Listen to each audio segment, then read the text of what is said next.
experience as a priest is it does come up.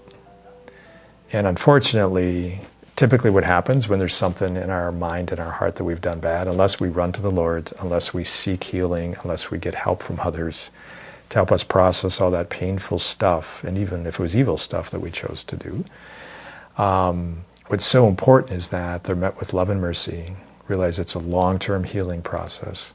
So the best thing we can do is to stop what appears to be a problem,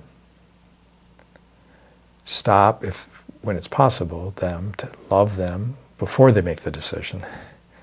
Because once the decision is made, not only was the hardship to the unborn, of course, but now they've just set into play a whole new pathway forward.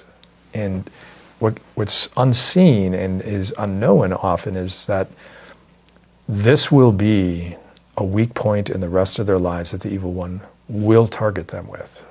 So it's not like it's a question of like, that's why people just struggle so much. It's just like, I can't get rid of this thing. One is the shame, so it might be some pride or something that has to be healed and worked through. But when they get to the point of actually being able to receive God's love and mercy, unconditional love and mercy, where they're actually able to be freed and rise above that, for many, it's a long-term process. Tons of grace of God, the help of other people, a lot of humility on their part. But it's the hardship underneath of it that just keeps precipitating additional hardship. And the strategy often to do with whatever our hardships is, I want to deny it, run from it, I want to numb the pain. And so it sets often this cycle of there's just other dysfunctions they start taking on. To numb the pain, run from the problem because I can't deal with it. But I want something that's going to make me feel good about myself. I mean, it's not always sinful stuff, like they could just become workaholics.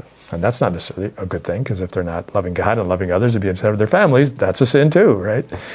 So it just sets off another whole level of, then I turn to the next thing to deal with my pain, because I can't take the pain that I'm experiencing inside. What God wants us to do is just run to Him, receive His mercy like the prodigal son.